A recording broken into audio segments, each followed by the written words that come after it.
Peut-on être heureux sans...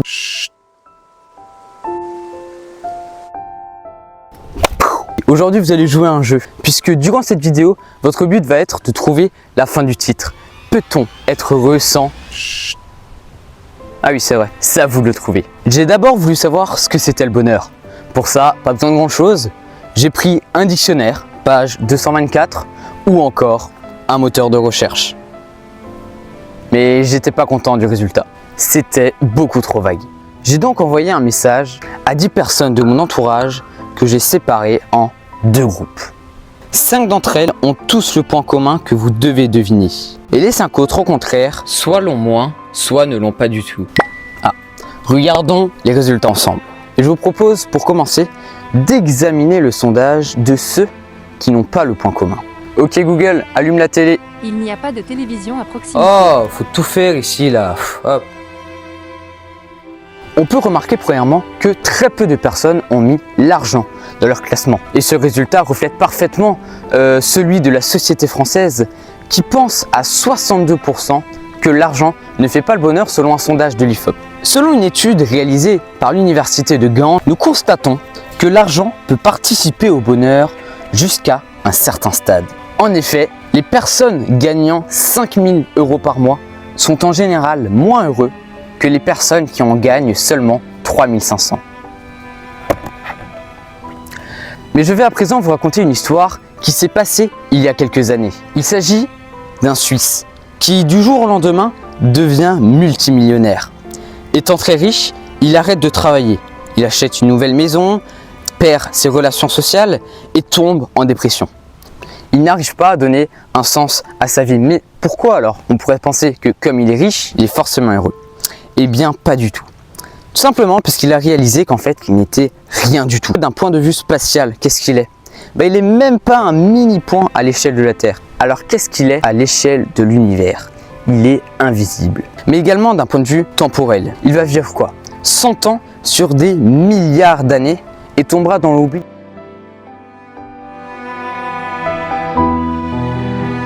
Alors bon, à quoi bon travailler? À quoi bon avoir de l'argent? Puisque dans tous les cas, on va mourir un jour, donc à quoi ça sert? Si on veut être heureux, il faut donner un sens à sa vie. Et comment donner un sens à sa vie si on pense qu'un jour, nous allons disparaître pour l'éternité? D'ailleurs, cette idée de mourir un jour peut pousser les 5 personnes que j'ai interrogées à mettre dans le sondage « être en bonne santé ». Si on demande à ChatGPT à quoi ça sert la santé, la première chose qu'il répond est « à vivre plus longtemps ». Bah oui, d'après tout, quand tu es sûr que tu vas mourir un jour et que tu crois que c'est pour toujours, tu cherches forcément à vivre le plus longtemps possible et donc à être en bonne santé. Ça paraît tout à fait évident. Ça, c'est La peau de chagrin de Balzac, qui, dans son œuvre, répond à cette question. Faut-il vivre longtemps mais malheureux ou avoir une vie courte mais heureuse? Tel est le dilemme. Une personne a répondu parfaitement à cette question. Peut-être vous le connaissez, et bien je vous le présente, c'est Carlo Acutis. Son histoire est plutôt courte. Il est mort à 15 ans en 2006, mais il a choisi d'être heureux en suivant une personne. Chut. Allez, j'entends des voix de partout. Chut. Je comprends pas. Mais quand je vous dis qu'il a été heureux, je crois que personne au monde n'a été plus heureux que lui. Pourtant, il n'a pas eu beaucoup d'argent, il n'a pas eu une grande santé. Mais alors, pourquoi a-t-il été si heureux? Il a eu une adolescence presque comme les autres. Il aimait le foot, les voyages, l'ordinateur. Mais regardez à présent cette vidéo. Sono destinata a morire.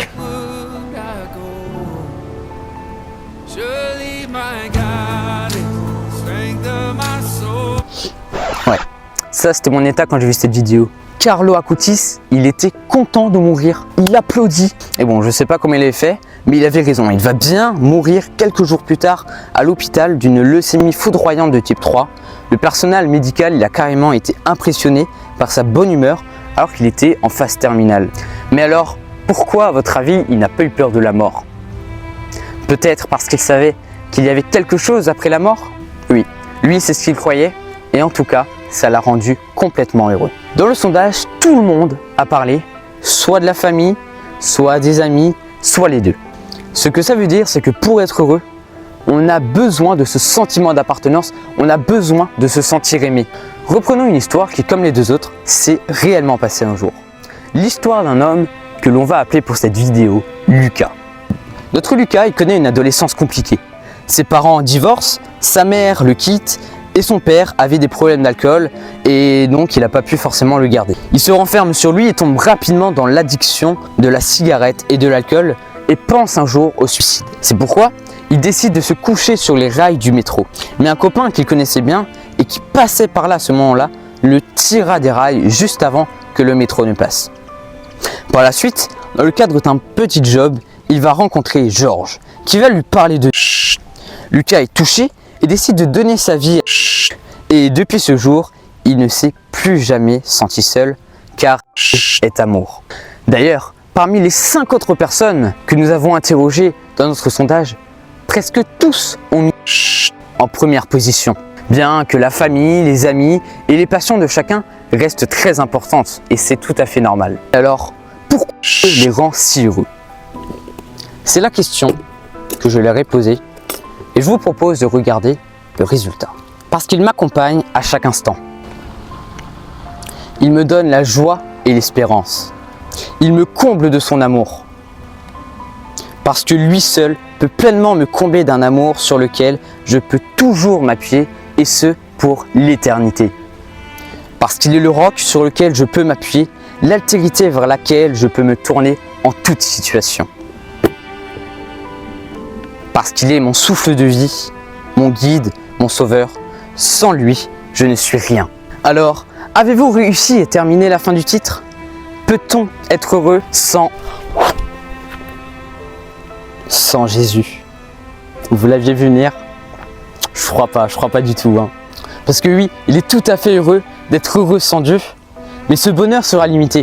Car un jour, si tu deviens pauvre, si tu t'isoles ou si tu deviens malade, un échec ou un conflit avec une personne, eh bien ce bonheur deviendra minime. Car tu te diras, pourquoi vivre? Mais si tu crois en Dieu, alors toutes les épreuves de la vie te paraîtront plus simples. Car tu sais que Dieu t'aime et qu'il est avec toi partout et tout le temps. Il donne un sens à notre vie et nous permet donc d'être heureux malgré les difficultés. Voilà, j'espère que tu as compris. En tout cas, s'il y a quelque chose que tu n'as pas compris et que tu as des questions, n'hésite pas à les mettre en commentaire. Et nous, on s'engage évidemment à y répondre. De plus, n'hésite pas à t'abonner, à activer la cloche et à laisser un petit pouce bleu. Nous, ça nous fait toujours plaisir. Vous, ça vous fait rien. Alors vraiment, n'hésitez pas à le faire. Et ensemble, nous pouvons dire ces 2 mots car ils nous comblent de sa joie. Vive Jésus!